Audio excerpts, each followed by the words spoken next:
Hello दोस्तों, इस video में हम मॉन्स्टर हंटर मूवी को एक्सप्लेन करेंगे। पर उससे पहले अगर आपने मेरे चैनल को सब्सक्राइब नहीं किया है तो प्लीज़ मेरे चैनल को सब्सक्राइब ज़रूर करें। ये एक ऐसी दुनिया की कहानी है जहाँ पर मॉन्स्टर रहा करते थे। इसी दुनिया को न्यू वर्ल्ड कहा जाता है। इस दुनिया में हम एक जहाज को देखते हैं जो रेत को चीरते हुए आगे की ओर बढ़ रहा होता है। वहीं पर हम एडमिरल को देखते हैं जो कि वॉरियर्स का मास्टर होता है। वो कुछ प्राचीन तस्वीरों को देख रहे होते हैं, तभी हम वहाँ पर एक मॉन्स्टर को उनकी ओर आते हुए देखते हैं, जिससे वे सभी लोग अनजान होते हैं। इसी बीच वो मॉन्स्टर उनके पास आकर के उनके जहाज को उछालने लगता है। किसी को फाइट तक करने का मौका नहीं मिलता है और वो मॉन्स्टर हमले में पायलट को पीछे की ओर गिरा देता है। ये देख कर के एडमिरल रस्सी के सहारे आगे बढ़ता है और वो जहाज को अपने कंट्रोल में कर लेता है। और तभी वहाँ पर मॉन्स्टर उस जहाज को निगलने की कोशिश करता है और वो एक आदमी को खा जाता है। वहीं पर हंटर नाम का एक आदमी होता है जो कि उस जहाज से नीचे गिर जाता है, जिसके कारण वो अकेले ही पीछे छूट जाता है और वे सभी आगे की ओर बढ़ जाते हैं।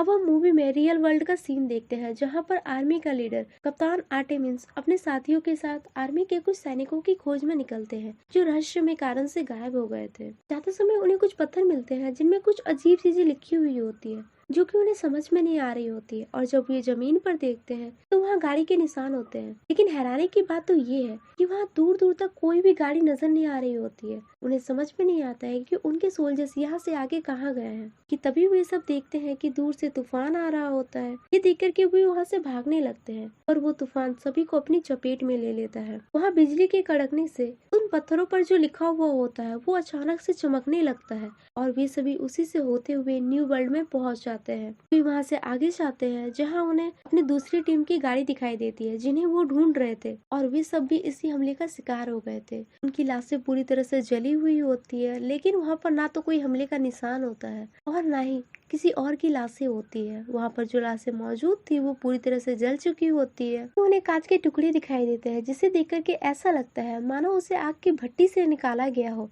इसलिए रेत कांच में बदल गई होती है। पर उन्हें कुछ समझ में नहीं आता है कि आखिर इतनी गर्मी कौन निकाल सकता है। फिर वे वहाँ से आगे बढ़ते हैं, तभी उन्हें एक विशाल जानवर का कंकाल मिलता है। ये देख करके सबके होश उड़ जाते हैं और वहीं पर हम हंटर को भी देखते हैं जिन्हें हमने मूवी के स्टार्टिंग में देखा था, जो कि अपने दोस्तों से अलग हो गया था। वो दूर पत्थरों पे खड़ा होकर के उन पर निशाना लगाता है और उसके निशाने की आवाज से वो मॉन्स्टर बाहर आ जाता है। ये देखकर कि वे सभी भागने की कोशिश करते हैं, लेकिन मॉन्स्टर उन्हें भागने नहीं देता है और वो उनकी गाड़ी को बर्बाद कर देता है। सभी गोलियों से उस पर अटैक करते हैं पर इसका उस पर कोई असर नहीं पड़ता है और वो मॉन्स्टर उनके एक साथी को अपने सींग से उठा लेता है। ये देखकर के वो सोल्जर अपने सभी साथियों की जान बचाने के लिए ग्रेनाइट को मॉन्स्टर के मुंह में फेंक देता है और इस विस्फोट से भी उस मॉन्स्टर को कुछ नहीं होता है। इससे वो और ज्यादा भड़क जाता है। तब आर्टेमिस अपने बचे साथियों के साथ पत्थरों के अंदर चली जाती है जहाँ पर वो मॉन्स्टर नहीं आ पाता है और वो वापस से रेत में चला जाता है। ये देख करके सब डर जाते हैं कि इतना बड़ा मॉन्स्टर यहाँ पर आया कैसे। तभी पीछे से स्पाइडर जैसा एक मॉन्स्टर आकर के आर्टेमिस को पकड़ लेता है, लेकिन उसके साथी उस पर गन से शूट कर देते हैं जिससे आर्टेमिस उसे छूट तो जाती है लेकिन वो बेहोश हो जाती है। उसके सभी साथी को लगता है कि वो मर चुकी है। तभी वहाँ पर और भी ज्यादा स्पाइडर आ रहे होते हैं। ये देख करके वे सभी आर्टेमिस को वहीं पर छोड़ करके वहाँ से भागने की कोशिश करते हैं, पर जैसे ही वे बाहर जाते हैं स्पाइडर उनके एक साथी को मार देता है। वही अंदर में आर्टेमिस को जब होश आता है तभी वो अपने सामने एक स्पाइडर को देखती है जो उसे पकड़कर कहीं दूसरी जगह ले जाता है जहाँ पर बहुत गंदगी और बदबू आ रही होती है। वहाँ पर बहुत से कंकाल होते हैं। वही वो अपने एक सोल्जर को भी देखती है जिसे उस स्पाइडर मॉन्स्टर ने मार दिया था। फिर वो वहाँ से भागने की कोशिश करती है। वहीं उसे अपने सोल्जर का आखिरी साथी भी मिलता है जो बिल्कुल घायल होता है। उसके पेट में स्पाइडर मॉन्स्टर के काफी सारे अंडे पल रहे होते हैं। ये देख करके वो उसे मारने की कोशिश करता है। इससे स्पाइडर मॉन्स्टर काफी भड़क जाता है और वो अपने बच्चों को बचाने के लिए उस सोल्जर को जान से मार देता है। फिर वो आर्टेमिस को मारने के लिए आगे बढ़ता है। आर्टेमिस किसी तरह से वहां से भागने लगती है और फाइनली वो स्पाइडर की चपेट में आने ही वाली होती है कि सही समय पर वो उस गुफा से बाहर निकल जाती है।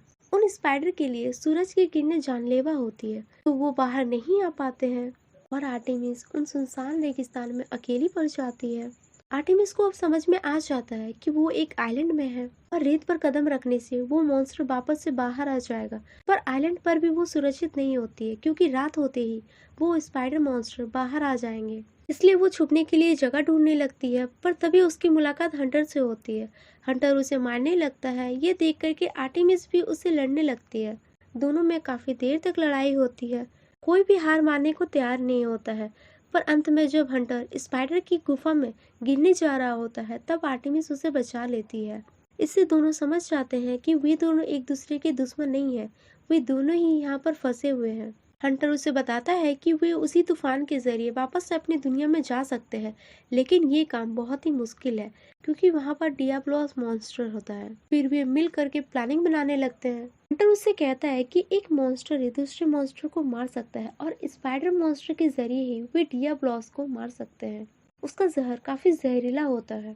फिर वे उसे पकड़ने के लिए जाल बिछा देते हैं। शाम होते ही आर्टेमिस किसी तरह से स्पाइडर मॉन्स्टर को बाहर लेकर के आती है। हंटर उसे अपने जाल में फंसाकर उसके जहर को निकाल लेता है और वे वहां से चले जाते हैं।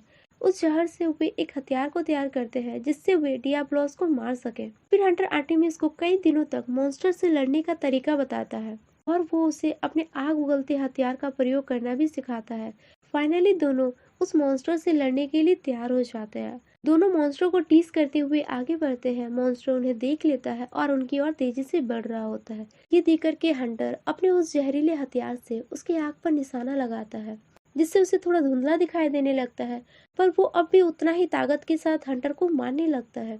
आर्टेमिस भी उस पर गोलियां चलाने लगती है पर इसका कोई असर नहीं पड़ता है और वो मॉन्स्टर उसकी ओर बढ़ रहा होता है। वो उस गाड़ी को एक गेंद की तरह उछाल कर फेंक देता है और तेजी से आर्टेमिस के पास बढ़ रहा होता है। तभी हंटर दौड़ते हुए उसके सिर पर जाता है और वो अपने तलवार से उसे गहरी चोट करने की कोशिश करता है, पर वो मॉन्स्टर उसे बुरी तरह से घायल कर देता है जिससे हंटर बेहोश हो जाता है। ये देख कर के आर्टेमिस तेजी से उसकी ओर बढ़ती है और वो उस तलवार को पूरी तरह से अंदर घुसा देती है जिससे उस मॉन्स्टर की मौत हो जाती है। पर इस हमले से हंटर बहुत घायल हो गया था, पर फिर भी आर्टेमिस उम्मीद नहीं छोड़ती है और वो उसे घसीटते हुए अपने साथ ले जाती है। कई दिनों तक लंबे सफर करने के बाद हंटर को होश आता है और दोनों एक आइलैंड में पहुंच जाते हैं जहां पर छोटे छोटे जानवर होते हैं। वे उस आइलैंड में आराम करने के लिए रुक जाते हैं, पर रात होती ही उन्हें किसी की आवाज आती है और वो एक ड्रैगन मॉन्स्टर होता है जो कि अपने मुंह से आग निकाला करता था। फिर हम देखते हैं कि वो हर चीज को तबाह करते हुए आगे बढ़ता है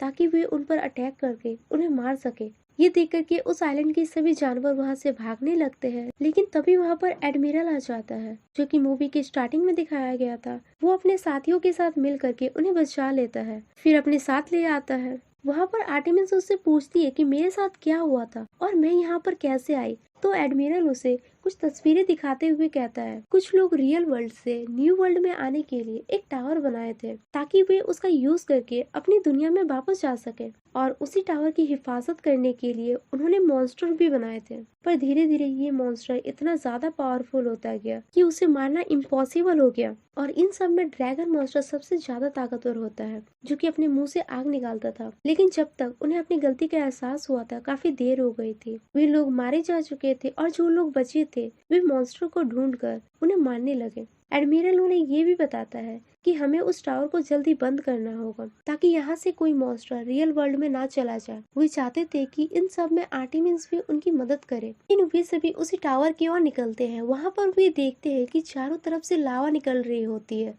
तभी वहाँ पर ड्रैगन मॉन्स्टर आता है और वो उनकी दो साथियों को जला देता है। वो खूंखार दहाड़ के साथ आर्टेमिस की ओर बढ़ता है, लेकिन सही समय पर एडमिरल उसका ध्यान अपनी ओर खींच लेता है। इससे पहले कि वो वापस से आग उगले, सभी चारों तरफ से उसे घेर लेते हैं और उसका मुकाबला करने लगते हैं। इसी बीच हम उन्हीं पत्थरों को देखते हैं जो वापस से जगमगाने लगते हैं, जिससे एक बार फिर से रियल वर्ल्ड में जाने का द्वार खुल जाता है। आर्टेमिस अपने हथियार से उसका मुकाबला करने लगती है, पर वो ज्यादा देर तक टिक नहीं पाती है। ड्रैगन मॉन्स्टर उस पर आग फेंकने लगता है, पर इससे पहले कि वो आग उसे लगती, आर्टेमिस वहाँ से कूद जाती है और वो उसी रास्ते से होते हुए रियल वर्ल्ड में वापस आ जाती है। वहीं रेस्क्यू की टीम आर्टेमिस को देख करके उन्हें अपने साथ ले जा रहे होते हैं, लेकिन तभी उसी तूफानी रास्ते से होते हुए ड्रैगन मॉन्स्टर भी वहाँ पर आ जाता है। ये देख करके सभी उस पर फायरिंग करने लगते हैं, पर इसका उस पर कोई असर नहीं होता है और वो ड्रैगन ड्रैगन मॉन्स्टर उन सभी हेलीकॉप्टर को बर्बाद कर देता है। आर्टेमिस ये देख करके बाहर आती है और वो न्यू वर्ल्ड में यूज की गई सेम डिवाइस को जुगाड़ से फिर से तैयार करती है। फिर वो ड्रैगन मॉन्स्टर से लड़ने के लिए छलांग लगाती है और वो उसे कमजोर करने के बाद मौका देख करके ग्रेनाइट को सीधे उसके मुंह में फायर करती है, जिससे ड्रैगन मॉन्स्टर के मुंह में आग लग जाती है और वो वहां पर गिर जाता है। ये देख करके आर्टेमिस को लगता है कि उसने ड्रैगन मॉन्स्टर को हरा दिया, लेकिन तभी वो वापस से खड़ा हो जाता है जैसे उसे कुछ हुआ ही ना हो और वो आर्टेमिस को मारने के लिए आगे बढ़ रहा होता है। पर तभी वहां पर हंटर आ जाता है और वो एक एरो के साथ एक बॉम्ब को जोड़कर उसकी ओर छोड़ता है। तीर सीधा जाकर के ड्रैगन मॉन्स्टर को लगता है, जिससे एक बड़ा ब्लास्ट होता है और इस ब्लास्ट से ड्रैगन मॉन्स्टर फाइनली मर जाता है। ये देख करके वे दोनों काफी खुश होते हैं कि उन्होंने सारे मॉन्स्टर को मार दिया है। पर ये मूवी यहीं पर एंड नहीं होती है। तभी वहाँ पर एडमिरल आ जाता है और वो उनसे कहता है कि इसी तरह टिके रहो, क्योंकि हम नहीं चाहते हैं कि हमारी दुनिया के मॉन्स्टर तुम्हारी दुनिया को तबाह करे। तभी वो तूफान वापस से आने लगता है और वहाँ से एक मॉन्स्टर हमें उनकी दुनिया की ओर तेजी से बढ़ते हुए दिखाई देता है। ये देख करके वे तीनों समझ जाते हैं कि ये अब कभी नहीं रुकेगा जब तक कि स्काई टावर को नष्ट ना किया जाए। इसलिए आर्टेमिस न्यू वर्ल्ड में वापस जा करके स्काई टावर को पूरी तरह से नष्ट करने का तय करती है और फिर तीनों मिलकर के उस मॉन्स्टर से मुकाबला करने के लिए आगे बढ़ते हैं। तभी हम वहाँ पर एक आदमी को देखते हैं जो उन पर नजर रखे हुए होता है और इसी के साथ ये मूवी एंड हो जाती है। तो दोस्तों, ये मूवी आपको कैसी लगी कमेंट में जरूर बताएं। Thanks for watching.